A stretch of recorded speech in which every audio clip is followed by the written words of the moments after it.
Hey guys, welcome to the Liberal Hive Mind, a channel solely focused on exposing the abundant hypocrisy of the left. Now, have you guys ever wondered why CNN and other networks alike work so hard to curate their lineup, especially when it comes to conservative pundits and commentators and contributors? Well, the answer is actually pretty simple. They do it to shut down real conversation. They just want to create the image of neutral review of all the facts, but the reality is something completely different. There's a reason why they always bring on the same kind of people, the same never-Trumpers, the same establishment shills. They do that because their dishonest, duplicitous narratives are so finicky, so fickle, so weakly constructed that if they bring on a real conservative, somebody who's actually worth their weight in salt, well, the whole thing frickin' falls apart. And that's exactly what we saw this morning. The mainstream media has been working overtime to slam Donald Trump. Oh, he's a liar. Republicans are lying about FEMA and Kamala Harris's disastrous response to the hurricane. It's all just a lie. They've been working so hard to fact check and debunk all the claims. I mean, we're talking about thousands of people working around the clock diligently to create their alternative reality, and then it takes one morning segment with Tom Cotton and the whole charade falls apart. This right here, folks, this clip I'm about to show you guys is the reason they stick to their Adam Kinzingers and Liz Cheneys. The alternative is total exposure, total embarrassment. Let me show you guys exactly what I mean by that. We got some stuff to get into, so let's roll the tape. All right, folks, so this clip doesn't really need too much context. I mean, the context is already baked in. We've been talking about this for the last week or so, and I'm sure you guys are already tuned into what's going on. Just take a look.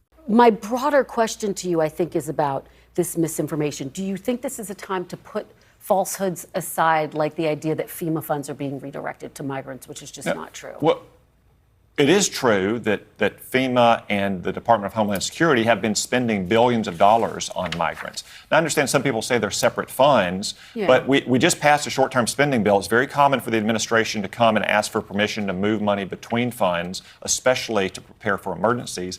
And second, I would note that this administration seems to have no problem finding money when they want to spend it on their priorities. When they need hundreds of billions of dollars to pay off student loans for graduate students in gender studies programs, they somehow find it. When it's trying to get helicopters to deliver food and water and cellular service and life-saving medicine into these mountain valleys, they somehow can't seem to find the money. It's been bogus fact check after bogus fact check. Ooh, FEMA hasn't redirected any funds. What Democrats are doing is what they always do. They're playing frickin' semantics. FEMA didn't misdirect funds. The funds are separate. Well, what does that tell you? That means that FEMA, whose job it is to respond in moments of crisis for Americans, has essentially diverted funds in a way of creating two accounts, one for Americans and one for illegal migrants, and now they're stuck in this position where they don't have the funds, they don't have the ability to properly respond after a disastrous hurricane. It's literally the same thing. Ooh, fact check. There's two different bank accounts. What kind of idiotic fact check is that? And at the end of the day, it ignores the actual core issue here. The issue is that the American people, frankly, feel like frickin' chopped liver. I mean, what do American taxpayers have to do to become the top priority of their own government? Do towns and counties in North Carolina and other places have to rename themselves to Little Israel or Little Ukraine to get some frickin' priority? Do people need to renounce their American citizenship, cross into Mexico, and then walk back into the nation as an illegal in order to get priority? It's unbelievable. Tom Cotton hit the nail on the frickin' head. The people see what's going on. They see how something happens abroad and immediately the government mobilizes. How many billions do you need, Zelensky? You know what? Actually, I'll do you even better, Mr. Volodymyr. I'll just give you a blank check and why don't you fill out the zeros? You know, that's kind of the way that it feels, right? Then you have illegals whose first act in the nation is a crime and they're given billions upon billions of dollars. And let's just call it what it is, free crap. And that money comes from FEMA. That's the core issue. Oh, fact check, let's debunk. No, it doesn't. Yes, it friggin' does.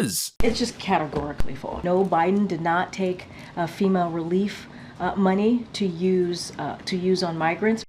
So FEMA regional administrators have been meeting with city officials on site to coordinate available federal support from FEMA and other federal agencies. Funding is also available through FEMA's emergency food and shelter program to eligible local governments and non-for-profit organizations upon request to support humanitarian relief for migrants. Oof, hard to argue with that one now, is it? People are sick of the lack of priority. And you got a lot of Democrats now trying to flip the script, saying there's been all kinds of bills that have been attempted to pass. The increased funding for FEMA, right? The answer to everything from Democrats is increased funding. And people keep saying, well, Republicans voted against it. But think about that for 2 seconds. I don't even necessarily know the context. I haven't researched it yet. I probably will after recording this video, but I'm just going to go out there on a limb and give you my prediction. I have a feeling that Republicans voted against that FEMA spending, or at least increased funding, probably because of all the money that FEMA is spending, further enabling this border crisis, this illegal migration crisis that's currently ongoing under this administration. And I'm assuming that Democrats are manipulating that in a way to present it as if Republicans voted against funding for hurricane victims. Give me a frickin' break. It's a priorities issue, and the people criticizing this administration are right to do so. They're not spreading misinformation. They're simply voicing their frustration, and legitimately so. It's obvious what's going on here, but of course exactly what you'd expect from the elitist press and elitist talking heads in the mainstream media: contempt for regular people voicing their frustration, and a continued widespread effort to defend the Democrat Party from any scrutiny. There is a clear and obvious double standard here. Instead of holding this administration to account, instead of being even a little bit interested or curious, their focus is just condemning regular people. Ooh, misinformation and conspiracy theorists, here we go again. We're talking who are about trying to go the to president of the United school. States practically getting killed. And okay? we all topic. condemn that. You're hitting 20 different topics. The Democrats condemn that.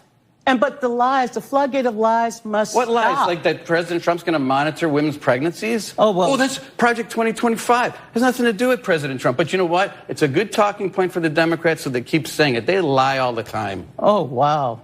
Again, the left acts as if they have a monopoly on the truth. They're more focused on politicizing everything and pointing the finger at the other side saying, you're a bunch of liars. But who the hell are they to point the finger at anybody on the issue of honesty? Holy frickin' moly. People are pissed. And you know what's the most frustrating part? Is that if all of this was happening under the Trump administration, you know exactly what they would be doing. I think Scott Jennings hit the nail on the head. Literally lived through Hurricane Katrina in the Bush White House, and as I know you lived through it, Anderson, covering it. And I don't recall any restraint by Democrats or the national media coming after George W. Bush and FEMA and every other thing, and it was immediately politicized. And, I well remember it. It's seared into my brain. And so now all these people are out here saying, we can't politicize this. We can't criticize this. Nothing can be said about Biden and Harris here or FEMA or anything else. And I just think, well, if a Republican were in the White House and the Republican president were at the beach and the vice president were raising money with celebrities, I guarantee you somebody would be mad about it. If a Republican was in the White House and the Republican president was just chilling at the beach, meanwhile the vice president, who's currently running for president as a replacement incumbent, is schmoozing and boozing and fundraising with celebrities, could you imagine what the mainstream media would be saying? It would be constant outrage. Headline after headline, non-stop coverage. Imagine if Trump was diverting FEMA funds to build his border wall, and then they didn't have enough money to properly respond to a hurricane that, by the way, they knew was coming, and they should have been preparing for hurricane season months in advance. Well, imagine what the mainstream media would be saying about Trump. Meanwhile, all of this happened, and all we're seeing from the mainstream media is glowing reviews of just how great Kamala is. Anybody who scrutinizes or criticizes the response or FEMA's lack of priorities, well, you're just a lying conspiracy theorist MAGA chud. I mean, could you imagine if during a moment like this, Donald Trump was going around doing ridiculous photo shoots and pretending to work on the front line? What really got me was the 16-year-old daughter came up and seen when we take pads and put like 5 or 10 in a bag. Yeah. Mm-hmm. And she was like, oh my God, we got some pads. And it's a female. Yeah. We know how valuable that is. And she said, because everything this woman does is a photo op. And talk about narcissism. They keep saying Donald Trump is a real narcissist. He makes everything about himself. Once again, it's projection. Look at the tweet that Kamala Harris just released. To all the volunteers who saw neighbors or strangers in need after Hurricane Helene and stepped in to help, thank you. You make our nation proud. She then posts pictures of herself. It's a campaign ad photo op. Not to mention talking about volunteers and strangers trying to help. She says this as her administration is currently embroiled in scandal for supposedly blocking independent search and rescue teams. Again, could you imagine if those were the reports and Trump was in power. Just imagine it. We get reports and literal behavior coming from this administration, and it's fake news. Don't believe your lying eyes. But with Donald Trump, I mean, we lived 4 years of it. Even when it was fake news, even when it was clear disinformation, anonymous sources, they still ran with the story. They sucked up the oxygen in the room for 4 years straight with their absolute nonsense, and now they want to lecture you. What an absolute farce. And I guess just for the video to come full circle here, this is why they very scarcely bring people like Tom Cotton on their shows. Because their precious narrative is just oh so delicate. Anyways, that's pretty much what I got for you guys on this one. Hopefully you enjoyed the video. If you did, make sure to leave a like and possibly subscribe. Thanks for watching, and I'll see you on the next one.